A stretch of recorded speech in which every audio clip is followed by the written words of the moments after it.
أعوذ بالله من الشيطان الرجيم.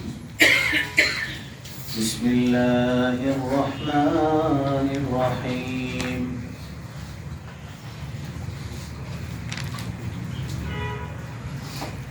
آیت نمبر 11.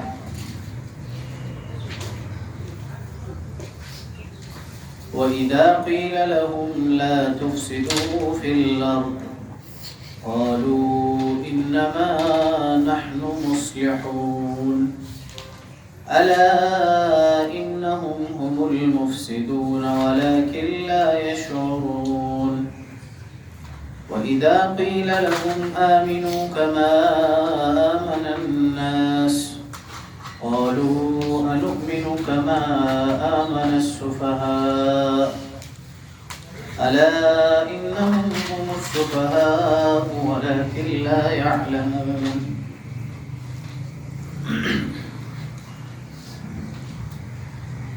وَإِذَا لَقُوا الَّذِينَ آمَنُوا قَالُوا آمَنَّا وَإِذَا خَلَوْا إِلَى شَيَاطِينِهِمْ قَالُوا إِنَّا مَعَكُمْ إِنَّمَا نَحْنُ مُسْتَهْزِئُونَ اللَّهُ يَسْتَهْزِئُ بِهِمْ وَيَمُدُّهُمْ فِي طُغْيَانِهِمْ يَعْمَهُونَ. ترجمہ. وَإِذَا آیت نمبر 11. وَإِذَا اور جب قِیلَ کہا جائے لہم ان سے لا تفسدوا فساد مت کرو فی الارض زمین میں علاقے میں ملک میں قالوا تو وہ کہتے ہیں انما تحقیق کے بے شک نحن ہم مصلحون اصلاح کرنے والے ہیں، یعنی ہم تو فساد کرنے والے ہیں ہی نہیں، ہم تو اصلاح کرنے والے. اللہ فرماتے ہیں الا خبردار انہم یہی لوگ ہم المفسدون فساد کرنے والے ہیں ولیکن لا یشعرون لیکن ان کو اس چیز کی خبر بھی نہیں، ان کو اس چیز کا شعور و احساس بھی نہیں کہ ہم فساد کر رہے ہیں. وَإِذَا اور جب قیل کہا جائے لہم ان سے آمنو کہ تم ایمان لے آؤ کما جیسا کہ آمن الناس لوگ ایمان لائیں. لوگوں سے مراد حضرات صحابہ مفسرین کے نزدیک، جمہور مفسرین کے نزدیک ناس سے مراد حضرات صحابہ. قالوا تو کہتے ہیں انؤمنو کیا ہم ایمان لائیں کما آمن السفہاء جیسے کہ نعوذ باللہ بے وقوف لوگ ایمان لائے. الا خبردار انہم ہم السفہاء بے وقوف حضرات صحابہ نہیں، بے وقوف یہی لوگ ہیں. ولیکن لا یعلمون لیکن یہ لوگ جانتے نہیں ہیں. اچھا، ان دو آیتوں میں ایک مضمون ہے، اگلی دو آیتوں میں الگ مضمون ہے. بات چل رہی ہے منافقین سے متعلق. گزشتہ آیتوں میں آپ کو یہ عرض کی گئی تھی کہ سورہ بقرہ کی ابتدائی دو آیتوں میں مومن ایمان کی صفات ذکر کی گئی، اس کے بعد کفر کا ذکر کیا گیا 3 آیتوں میں کہ کافر کیا ہے، کافر کی صفات. اگلی 15 آیتوں میں یعنی 20 نمبر آیت تک نفاق کا ذکر ہے. اور اس کی وجہ میں نے آپ کو یہ بتائی تھی کہ اسلام واضح ہے، کفر واضح ہے. ایک آدمی کہتا ہے میں کافر ہوں، میں یہودی ہوں، میں نصرانی ہوں، میں ہندو ہوں، میں بدھ مت ہوں، میں فلاں ہوں، میں فلاں ہوں، کافر ہے، واضح ہے. مسلمان کہتا ہے میں مسلمان ہوں، میں مسلم ہوں. منافق ظاہر کہتا ہے کہ میں مسلمان اندر کچھ ہوں. اس کا معاملہ تھوڑا خطرناک ہے. چنانچہ وضاحت سے اس کی وضاحت دی گئی، جس کی وضاحت میں بتا چکا ہوں کہ نفاق کی ابتدا کیسے ہوئی اور ہمارے زمانے میں منافق کس کو کہا جائے وہ میں بتا چکا ہوں، گزشتہ اسباق میں گزر چکا ہوں. آج کے سبق میں یہ بات بتلائی گئی، جمہور کے ہاں اکثر مفسرین کے ہاں جن میں علامہ ابن کثیر رحمہ اللہ بھی ہے، وہ فرماتے ہیں ان آیتوں میں منافقین سے مراد اہل کتاب کے منافقین مراد ہے. اگرچہ سارے شامل ہو سکتے لیکن اہل کتاب یعنی یہود اور نصارہ کے جو منافقین ہیں وہ مراد ہیں. اب ان کے دلوں میں نفاق کا تو مرض تھا، بیماری تھی، جیسے کل کی آیتوں میں گزرا۔ اب جب ان سے کہا جاتا کہ تم فساد مت کرو زمین میں، تو یہ کہتے ہم تو اصلاح کرنے والے ہیں، اور یہ بات ان کو اس چیز کی خبر بھی نہ ہوتی کہ ہم فسادی ہیں، ان کو اس چیز کا احساس و شعور بھی نہیں ہوتا، یہ اپنے عمل کو اصلاح سمجھتے ہیں۔ اب سمجھ لیں فساد قرآن کریم کی اصطلاح میں فساد جن چیزوں کو کہا گیا ہے وہ کیا ہے؟ ہمارے ہاں تو فساد کہا جاتا ہے قتل و غارت، ڈاکہ، چوری، لوگوں کو نقصان پہنچانا، دھوکہ دینا، اس کو فساد کہا جاتا ہے ہمارے یہاں۔ قرآن کریم کی اصطلاح میں جس چیز کو فساد فرمایا گیا اور فتنہ فرمایا گیا، وہ سب سے بڑا فتنہ اللہ جل شانہ کے ساتھ شرک، سب سے بڑا فتنہ، سب سے بڑا فساد۔ اور اس کا فساد ہونا ظاہر ہے کہ جس ذات نے تمام مخلوقات کو پیدا کیا، چھوٹی بڑی، ظاہر باطن، اوپر نیچے، سب اللہ نے بنایا، اپنے امر سے بنایا، اور ہر قسم کا غیب کا علم انہی کے پاس، ہر قسم کی قدرت انہی کے پاس، ہر قسم کا اختیار انہی کے پاس۔ کوئی آدمی اللہ کی ذات میں کچھ شریک قرار دے، اللہ کی صفات میں کچھ شریک قرار دے، تو اس سے بڑا فساد کوئی اور ہو سکتا ہے؟ نہیں ہو سکتا۔ مثال اگر میں آپ کو دوں، یہ نظام دنیا کس کا؟ اللہ جل شانہ۔ ہمارے ہاں چھوٹے چھوٹے گھر ہوتے ہیں، ہمارے کسی کے 5 مرلے کا ہے، کسی کے 10 مرلے کا۔ اگر کوئی شخص، یہ ہماری جو گھروں کی ملکیت ہے، 5 مرلے، 10 مرلے، 20 مرلے، جو بھی ہے، 1 کنال 2 کنال، یہ عارضی، کیونکہ زمین پہلے بھی اللہ ہی کی تھی اور آخر میں بھی اللہ ہی کی ہو جائے گی۔ وَلِلَّهِ مِيرَاثُ السَّمَاوَاتِ وَالْأَرْضِ، اللہ کی میراث ہے۔ ظاہراً کچھ وقت کے لیے اللہ پاک نے عارضی ہماری ضرورت کو مد نظر رکھتے ہوئے حکمتاً ہمیں سپرد کر دیے کہ چلو یہ فلاں کی اور یہ فلاں کی اور یہ فلاں۔ اب اگر اس عارضی ملکیت کی جگہ میں، جس کو میں نے اور آپ نے، زمین تو میں نے اور آپ نے نہیں بنائی، اس میں جو مٹیریل لگا وہ بھی میں نے آپ نے بنایا نہیں بنایا، ہم نے تو صرف اس میں کاریگری کی، اور کاریگر کون تھا؟ اس کو بھی اللہ نے بنایا، کاریگر کو بھی اللہ ہی نے، یعنی اس میں بھی ساری حکمتیں اللہ ہی کی ہیں، قدرت اللہ کی۔ اگر آپ کے گھر میں گھس، ہمارے گھروں میں سے کسی کے گھر میں گھس کر کوئی بندہ آپ کی ذات یا آپ کی عزت پر حملہ کرتا ہے، تو اس کو آپ کیا کہتے ہیں؟ اس کو آپ کیا کہتے ہیں جی؟ فسادی کہتے ہیں؟ نہیں کہتے؟ یہ تو فسادی، یہ نظام دنیا کس کا ہے؟ اللہ۔ اب رب العالمین کے نظام میں گھس کر ایک انسان جس کی کوئی حقیقت ہی نہیں، حیثیت ہی نہیں، ایک گندے نطفے سے بنا ہوا ہے، ایک پانی سے بنا ہوا ہے، وہ کھڑا ہو کے کہتا ہے کہ فلاں چیز کو فلاں نے بنایا ہے، اللہ کے مد مقابل آ کے شرک کرتا ہے، تو اس سے بڑا فساد اور کوئی ہو سکتا ہے؟ جبکہ اس کی کوئی حقیقت اور حیثیت ہی نہیں۔ انسان تو انسان کے مقابلے میں پھر چلو کچھ اہمیت رکھتا ہے، رب العالمین کے مقابلے میں انسان کی، اس گندے نطفے سے پیدا شدہ انسان کی کیا اہمیت ہے؟ وہ نظام دنیا میں اس ذات کے سامنے کھڑا ہو کے کہتا ہے کہ فلاں بدھ سے ہوتا ہے، اور فلاں چیز سے ہوتا ہے، اور فلاں سے ہوتا ہے، اور فلاں کرتا ہے، فلاں کرتا ہے، فلاں انسان کرتا ہے، فلاں انسان۔ یہ کتنا بڑا جرم اور فساد ہے۔ سب سے پہلا فساد جو دنیا میں رونما ہوا ہے حضرت نوح علیہ السلام کے زمانے سے، وہ یہی ہے کہ فساد رونما ہوا شرک اور کفر کی صورت، سب سے پہلا فساد۔ قرآن نے اس کو سورہ انفال 9ویں سپارے میں 2 جگہوں پہ ذکر کیا فتنے کے لفظ، وَقَاتِلُوهُمْ حَتَّى لَا تَكُونَ فِتْنَةٌ، اے نبی بمائے اصحاب رسول صلی اللہ علیہ وسلم، ان مشرکوں سے لڑتے رہیے، قتال کرتے رہیے، حَتَّى لَا تَكُونَ فِتْنَةٌ، یہاں تک کہ فتنہ ختم ہو جائے۔ مفسرین میں سے ایک تفسیر حضرت عبداللہ ابن مسعود رضی اللہ عنہ کی یہی ہے کہ یہاں فتنے سے مراد شرک کیا ہے؟ یہاں تک کہ شرک ختم ہو جائے۔ کیوں؟ شرک دنیا کا سب سے بڑا فساد ہے، جب تک شرک دنیا میں برقرار ہے فساد ختم ہو جائے، اس لیے فرمایا کہ ختم ہو جائے۔ اور وَيَكُونَ الدِّينُ كُلُّهُ لِلَّهِ، دین تمام کا تمام اللہ کے لیے ہو جائے۔ مفسرین کیا دین سے مراد دین ہے؟ اسلام، اسلام سارا کا سارا اللہ کے لیے، یعنی خالصتاً للہ اسلام کا غلبہ ہو جائے۔ اب پہلی قسم کا فساد تو شرک ہے. دوسری قسم کا فساد اللہ تعالی شانہ کی نافرمانی ہے. شرک سے عقیدے سے نیچے آ جائے، تھوڑا سا عقیدے سے، یہ عقیدے کا معاملہ اس سے تھوڑا نیچے آ جائے. اب جو عملاً انسان اللہ کی نافرمانیاں کر رہا ہے، یہ دوسری قسم کا فساد. کیوں؟ یہ فساد کیسے؟ یہ فساد اس طرح ہے، آپ حضرات اس چیز کو اچھی طرح سمجھتے ہیں کہ بندوں کے جیسے اعمال اوپر جاتے ہیں ویسے فیصلے اترتے ہیں. یہ حدیثوں میں بھی ہے اور قرآن سے بھی ثابت.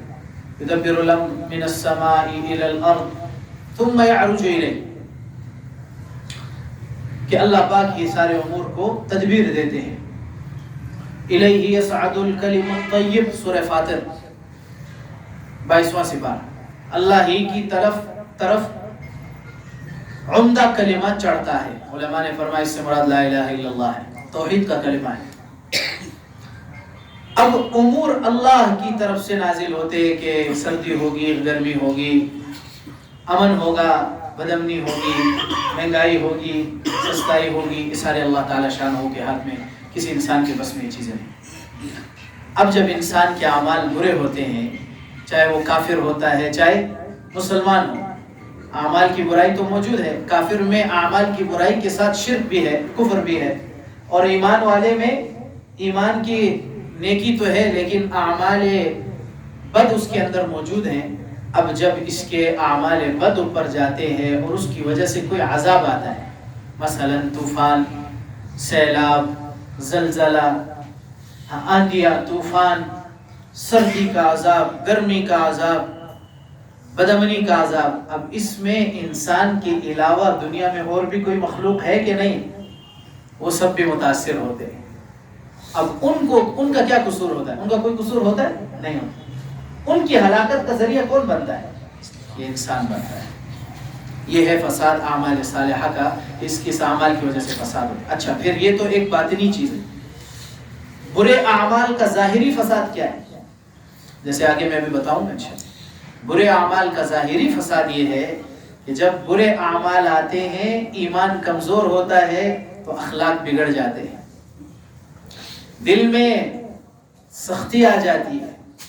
جب دل میں سختی آتی ہے تو پھر حدیثوں میں آپ علیہ السلام نے فرمایا کہ فتنوں کی وجہ سے انسان پر فتنے ٹوٹتے ہیں جیسے تار ٹوٹتی ہے، اور جو کوئی اس کو روکے نہیں ایمان کے زور سے تو وہ اس کے دل پر اثر انداز ہوتے ہیں، اور دل سخت ہوتا ہے. جب دل سخت ہوتا ہے تو اللہ کا خوف سب سے پہلے اس دل سے نکل جاتا ہے.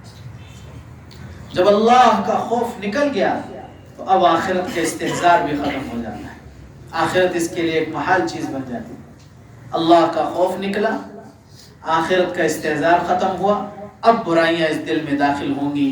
تکبر، حسد، کینہ، بغض، عداوتیں، دشمنیاں، یہ چیزیں جب آئیں گی اب دھوکہ بھی دے گا، قتل بھی کرے گا، چوری بھی کرے گا، لوگوں کے حق بھی مارے گا، غصب بھی کرے گا، لوگوں کے ساتھ ظلم بھی کرے گا، تکلیفیں بھی پہنچائے گا، بہن کے میراث کا حق بھی کھائے گا، یتیموں کا مال بھی کھائے گا، سب کچھ کرے گا. پھر پرواہ نہیں. کیوں؟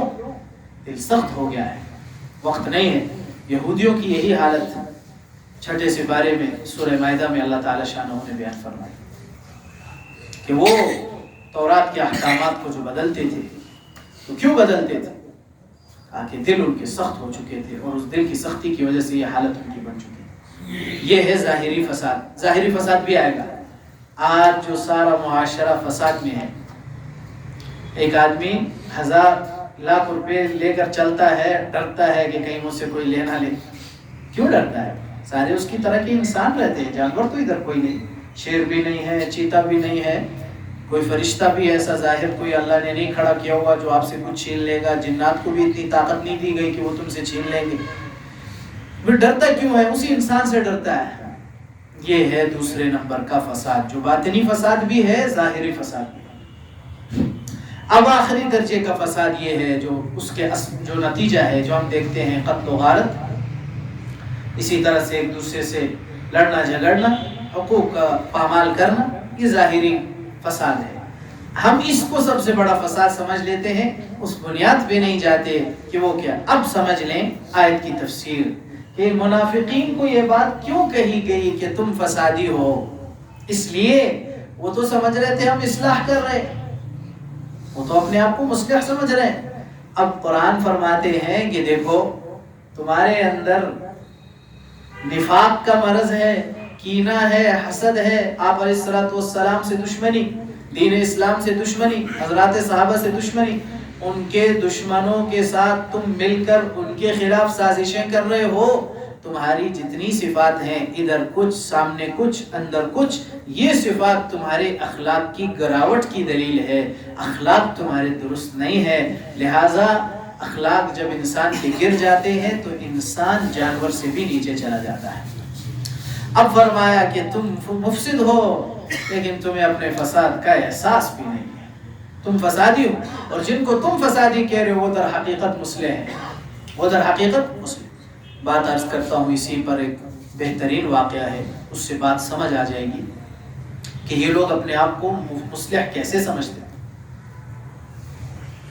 یہ نہیں تھا کہ یہ جان بوجھ کر ایسے کرتے تھے، نہیں، ان کو شعور ہی نہیں تھا۔ شیطان نے ان کے، وہ ہمارے کہتے ہیں نا، مت مار دی تھی، اردو میں کہتے ہیں، شیطان نے ان کی مت مار دی تھی، ایسا بہکایا تھا۔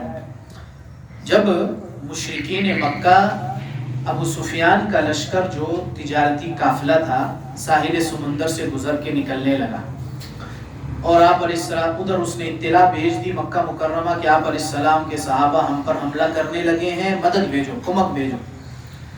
ابو جہل کی سربراہی میں 1000 کا لشکر نکلا مکہ سے، اشارہ آپ سمجھ رہے ہیں؟ 1000 کا لشکر اب جب نکلا تو ابو جہل گیا کعبۃ اللہ میں، روایات میں کعبۃ اللہ میں گیا اور پردے کو پکڑا، پردے کو پکڑ کے دعائیں کی۔ کیا دعائیں کی؟ اب ذرا سنیے گا، میں اس پر یہاں بتانا چاہتا ہوں، وہ اپنے آپ کو فسادی سمجھ ہی نہیں رہے کیونکہ ان بیچاروں کو سمجھ ہی نہیں آ رہی، شیطان نے ان کی مت ماری۔ کعبۃ اللہ کا پردہ پکڑا اور دعائیں شروع کی۔ پہلی دعا، اے اللہ 2 جماعتوں میں سے جو حق پر ہے اس کی مدد کر، دوسرے کو ذلیل کر۔ اب وہ اپنے آپ کو حق پہ سمجھ رہا ہے شرک کے ساتھ، اور مسلمانوں کو جو موحد توحید پرست ہیں ان کو باطل پہ سمجھ۔ دوسری دعا، اے اللہ 2 دینوں میں سے جو دین تجھے پسند ہے اس دین کو غلبہ عطا کر۔ اب وہ اپنے شرک کے دین کو حق سمجھ رہا ہے اور مسلمانوں کے توحید کے دین کو غلط سمجھ رہا ہے۔ اور یہ اس قسم کی دعائیں کی اس نے، اور اللہ کی شان اپنے ہی خلاف بد دعا کرتا رہا، اس کو پتہ نہ چلا، کیونکہ دین حق تو کس کا تھا؟ آپ علیہ السلام، جماعت حق آپ علیہ السلام کی۔ یہ ہے اذا قیل لهم لا تفسدوا فی الارض، جب کہا جاتا ہے اپنے ان اعمال بد کی وجہ سے، نفاق کی وجہ سے زمین میں فساد نہ کرو، کیونکہ تمہارا یہ طرز یہ زمین میں فساد کا ذریعہ ہے۔ قالوا، کہتے ہیں، انما نحن مصلحون، ہم تو اصلاح کرنے والے۔ فرمایا نہیں الا انہم هم المفسدون، تم ہی فسادی ہو لیکن تمہیں اس بات کی خبر بھی نہیں۔ اچھا، اب دوسری چیز، اذا قیل لهم آمنوا كما آمن الناس، یہ معیار ایمان ہے۔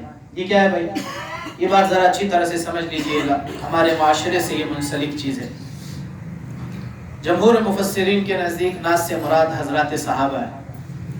ایمان وہی معتبر ہے جو حضرات صحابہ کے معیار کا ہے، جو حضرات صحابہ کے معیار سے ہٹا ہوا ہے وہ ایمان معتبر نہیں۔ کیوں؟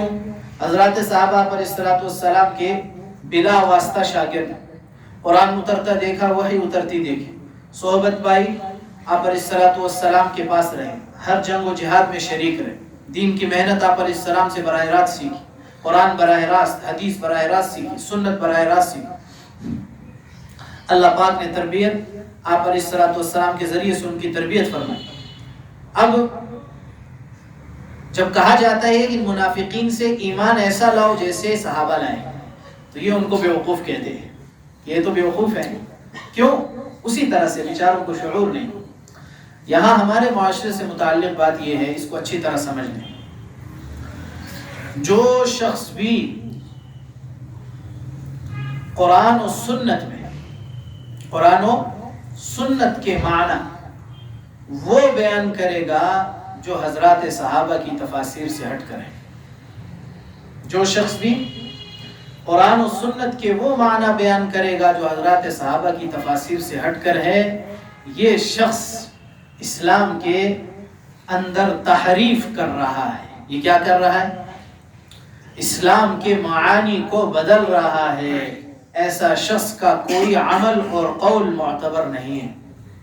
مثال کے طور پہ قادیانی کہتے ہیں ختم نبوت مانتے ہیں، ختم نبوت کے خلاف بات نہیں کرتے کہ ختم نبوت نہیں ہے، کہتے ہیں کہ آپ علیہ الصلوۃ والسلام پر نبوت ختم ہے، لیکن اس کے معانی ختم نبوت کے وہ بیان کرتے ہیں جو کہ حضرات صحابہ سے بیان جو انہوں نے کیا اس سے ہٹے ہوئے ہیں۔ مرزا غلام محمد قادیانی کو پھر نبوت کے دائرے میں شامل کرتے ہیں، ذلی بروزے اور پتہ نہیں کیا کیا لکھا ہوا ہے، وہ آپ کی سمجھ سے باہر ہے، نہیں بتاتا ہوں۔ تو یہ ہے تحریف قرآن میں، اور میں نے پہلے بتا دیا تھا کہ جو قرآن کا اور دین کا اور حدیث کا مذاق اڑائے، قرآن کے احکامات کو حضرات صحابہ کی تفاسیر سے ہٹ کر تفسیریں بیان کرے اور حدیث کے معانی تشریحات حضرات صحابہ کی سمجھ سے ہٹ کر بیان کرے، ایسے شخص کا دین معتبر نہیں۔ احتیاط برتیں، یوٹیوب سے احتیاط برتیں، دیگر چیزوں سے احتیاط برتیں، قرآن کو مد نظر رکھیں۔ تو یہ بات سمجھ لیجئے کہ معیار ایمان صحابہ، معیار فہم قرآن صحابہ، معیار فہم حدیث حضرات صحابہ رضوان اللہ تعالی علیہم۔ جو بات کی آسان سی بات ہے، آسان سی بات ہے، کوئی بڑی مشکل بات نہیں ہے۔ جس بات میں شک و شبہ آ جائے، بات پتہ نہ ہو، قرآن و سنت کی طرف رجوع کرے۔ کس کی طرف رجوع کرے؟ قرآن و سنت کے، قرآن اور حدیث۔ اچھا بھائی، قرآن اور حدیث میں تفسیر کس کی معتبر ہے؟ حضرات صحابہ۔ حضرات صحابہ نے کیا بیان کیا، کیا تفسیر بیان کی، ہمارے لیے وہی قابل قبول ہے۔ اور قرآن و سنت الحمدللہ اللہ پاک نے اس میں سب کچھ رکھا ہوا ہے۔ تو یہ ضروری بات ہے، لیکن کوشش کریے کہ اگر خود سمجھ نہ آ سکے تو عالم دین کی طرف رجوع اگر کرتے ہیں تو ایسے عالم دین کی طرف رجوع کرے جو عالم بھی ہو، عامل بھی ہو، راسخ فی العلم ہو، علم قرآن و سنت پر عبور رکھتا ہو، نظر رکھتا ہو اور خود اس پر عمل بھی کرتا ہو۔ یہ نہیں کیسے باتیں کرتا ہو، بڑی بڑی تفسیریں بیان کر رہا ہے، بڑی بڑی حدیثیں بیان کر رہا ہے، نہیں نہیں، عمل بھی کرتا ہوں، اس لیے کہ اس کے عمل سے آپ کے اندر عمل آئے گا۔ اگر آپ نے ایسے استاد سے علم حاصل کیا جو باتیں تو بہت کرتا ہے لیکن عمل میں کچھ نہیں، تو اس کے درس سے آپ کو باتیں آئیں گی، عمل نہیں آئے گا۔ تجربہ کر کے دیکھ لیں، استاد کی ترجیحاتی بنیادوں میں یہ چیز شامل ہے کہ وہ خود اپنے اندر ان باتوں کا عمل پیدا کرے، بصورت دیگر شاگردوں میں عمل نہیں آئے گا، باتیں آئیں گی۔ اس لیے کہا کہ اس طرح اس چیز کی خیال۔ تو فرمایا کہ یہ کہتے ہیں کہ یہ صحابہ نعوذ باللہ بیوقوف ہے۔ صفحاء سفیہ کی جمع ہے، کس کی جمع ہے؟ سفیہ۔ علامہ ابن کثیر نے لکھا جاہل کو کہتے، نادان کو کہتے، جو اپنی فائدے کی اور نقصان کی بات نہ سمجھ سکے اس کو سفیہ کہتے۔ الا انہم هم السفہاء، فرمایا یہی لوگ بیوقوف ہیں، ولکن لا یعلمون، لیکن ان کو اپنے بیچاروں کو اپنی بیوقوفی کا پتہ بھی نہیں۔ آگے ان کی تیسری کیفیت کا ذکر ہے جو کل بیان ہو گئی تھی، اذا لقوا الذین آمنوا، جب ان سے کہا جائے تم ایمان لے، اذا لقوا الذین، جب یہ لوگ ملتے ہیں ان لوگوں سے جو ایمان لائے، یعنی جناب رسول اللہ صلی اللہ علیہ وسلم اور حضرات صحابہ، قالوا آمنا، تو ان سے کہتے ہیں ہم تو ایمان لے آئے۔ وَإِذَا خَلَوْا إِلَىٰ شَيَاطِينِهِمْ، جب یکسو ہوتے ہیں، الگ ہوتے ہیں اپنے شیطانوں کی طرف، شیطانوں سے مراد ان کے سردار ہیں، یہودیوں کے اور مشرکین کے اور دیگر سردار۔ شیاطین ان کو اس لیے کہا کہ ان کے سرداروں کو شیطان نے گمراہ کیا ہوا تھا، یہ اس کی مان کے چلتے تھے، اس لیے ان کو بھی شیطان کہا گیا۔ قالوا انا معکم، ان سے کہتے ہیں ہم تو تمہارے ساتھ ہیں، یعنی ہم تمہارے طرح کی یہودی ہیں بھائی، مسلمانوں کو دھوکہ دیتے ہیں۔ انما نحن مستہزئون، ہم تو ان سے مذاق کرتے ہیں، ہم تو ان سے مذاق کرتے ہیں۔ اللہ فرماتے ہیں اللہ یستہزئ بہم، اللہ تعالی شانہ ان سے مذاق کرتے ہیں، ویمدہم فی طغیانہم یعمہون، اور ان کو ڈھیل دیتے ہیں ان کی سرکشی میں کہ وہ سرکشی میں بالکل اندھے ہو کے چل رہے ہیں۔ یہاں اللہ تعالی شانہ کی طرف مذاق کی نسبت اس حیثیت سے ہے کہ جتنا یہ لوگ مسلمانوں کے ساتھ نفاق میں بڑھتے ہیں، مسلمانوں کو کہتے ہیں ہم مسلمان، کافروں کو کہتے ہیں ہم کافر، اللہ اتنی ان کو ڈھیل دے دے۔ اب جب ڈھیل دے رہے ہیں تو یہ اور نفاق میں آگے آگے، یہ خوش ہے کہ ہمارا تو کسی کو پتہ نہیں چل رہا، جیسے مجرم کو ڈھیل دی جاتی ہے کہ چلو کرنے دو جو جو کرتا ہے، پھر ایک مرتبہ ہاتھ ڈالیں گے، صحیح ہاتھ ڈالیں گے۔ تو جتنا اللہ ان کو ڈھیل دیتے ہیں، یہ ڈھیل دینا ان کے لیے استدراج ہوتا ہے، ڈھیل ہوتی ہے، مہلت ہوتی ہے، کر لو۔ تو یہ اس ڈھیل کو سمجھتے ہیں کہ ہم مسلمانوں سے مذاق کر رہے ہیں اور ہمارا کسی کو پتہ ہی نہیں ہے۔ اللہ پاک ان کو ڈھیل دے کر ان کے ساتھ کیفیت ایسی بنا دیتے جیسے کہ مجرم کے ساتھ کیفیت کی جاتی ہے، کہ ڈھیل دی جاتی ہے کہ کرتے رہو جرم، پھر اچانک تمہیں پکڑیں گے۔ تو ان کو ان کی سرکشی میں جو ہے وہ طغیان، سرکشی اور ان کا حد سے گزرنا، اس میں ڈھیل دیتے رہتے ہیں، یہاں تک کہ جب وہ خوب اس میں سرکش ہو جاتے ہیں، پھر اچانک ہاتھ ڈالتے اور پھر بچنے کا کوئی راستہ نہیں ہوتا۔ سبحان اللہ بحمدہ، سبحان اللہ۔ یا اللہ اپنے فضل سے قبول فرما لے، سارے انسانوں کے لیے ہدایت کا ذریعہ بنا دے، سارے علاقے کے لیے، ساری دنیا والوں کے لیے ہدایت کا ذریعہ بنا دے۔ یا اللہ اس قرآن کے نور سے ہمارے سینوں کو، ہمارے دلوں کو مزین فرما دے۔ یا اللہ قرآن کے سیکھنے سکھانے کا شوق و جذبہ ہمیں عطا فرما، قرآن کے سیکھنے سکھانے کا شوق و جذبہ ہمیں عطا فرما۔ اے اللہ اپنے فضل سے ہمارے دین و دنیا کو منور فرما دے، قبول فرما لے، اس مسجد کو قبول کر لے، ہمیں قبول کر لے، ہم سے کام لے لے دین۔ اے اللہ صفات عطا فرما دے، اے اللہ اپنی مدد شامل حال فرما دے، دین و دنیا کی کامیابیاں دے، ہر قسم کے حاسدوں کے حسد، شریروں کے شر، بغض کرنے والوں کے بغض سے محفوظ، پریشانی و آفات و بلیات سے محفوظ فرما، پریشان حالوں کی پریشانیاں دور فرما، قرض داروں کی قرضوں کی ادائیگی کی، مظلوموں کے سے ظلم کو ختم فرما دے، بیماروں کو صحت دے، جتنے حاجات جس کسی کے سب کو قبول فرما، سب کے حاجات آسان فرما دے، وہ قبول فرما لے، منظور فرما دے۔ صلی اللہ علیہ وسلم۔ ایک حدیث آج میں نے پڑھائی، یہ آپ لوگوں کے جمع ہونے پر عرض کر رہا ہوں، یہ معمولی بات نہیں۔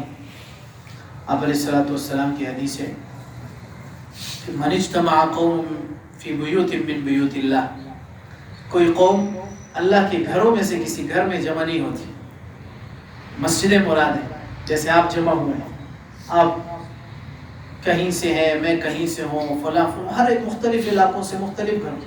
حدیث میں آپ علیہ السلام نے فرمایا کہ جو قوم 3 سے لے کر جتنے بھی تعداد زیادہ، اس کو قوم کہتے ہیں عربی میں، مذکر و مؤنث، مسجدوں میں سے کسی مسجد میں جمع ہوتی ہیں،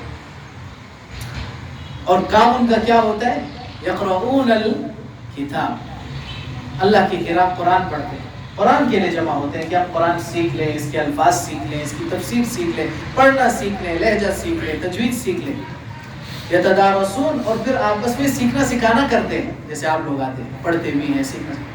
اللہ حفتہم الملائکہ، ملائکہ کچھ فرشتے ایسے ہوتے ہیں جن کی ڈیوٹیاں یہ ہے کہ دنیا میں جہاں کہیں اس قسم کی مجلسیں ہیں ان کو جاؤ دیکھو، اور وہاں تک ان کو سنتے رہو، اور اللہ تعالیٰ شانہ کے ان کا ذکر لے کر جاؤ۔ کہا یہ فرشتے ان کو گھیر لیتے ہیں۔ اللہ اپنے بلند و مرتبہ عالی شان کے ساتھ ان کا ذکر فرماتے ہیں، اپنی مجلسوں میں، یعنی فرشتوں کے ساتھ ان کا ذکر فرماتے ہیں۔ سکینہ ان پر نازل ہوتی ہے۔ سکینہ کے بارے میں مفسرین محدثین نے فرمایا کہ یہ ایک فرشتہ ہے، اس کا نام ہے سکینہ، وہ نازل ہوتا ہے۔ اور بعضوں نے کہا سکینہ وہ دلی اطمینان ہے جو اللہ ان کے دلوں میں ڈال دیتے ہیں کہ جو دنیا والے کھربوں اور اربوں کھربوں روپے رکھتے ہوئے وہ پریشان ہے، یہ خالی جیب کے ساتھ بھی مطمئن ہوں۔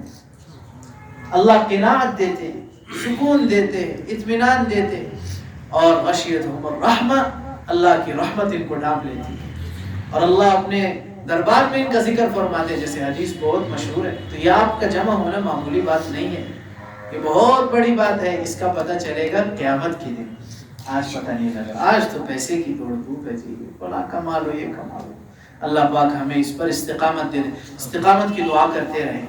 اور ایک تو یہ بھی، اور دوسرا اے اللہ ہمیں، اے اللہ یہ کہتے رہے اللہ سے، ہاتھ اٹھائے، اے اللہ مجھے کچھ نہیں آتا، اے اللہ مجھے کچھ نہیں آتا، اے اللہ سمجھا دے، اپنا فضل فرما دے، ہمیں سکھا دے، اے اللہ مجھے کچھ نہیں آتا۔ اللہ کو یہ ندامت اور یہ عز و انکساری بڑے محبوب ہے، اللہ سکھا دیں، ایسا سینہ کھولیں گے کہ آپ بھی حیران ہو جائیں۔ سبحان اللہ۔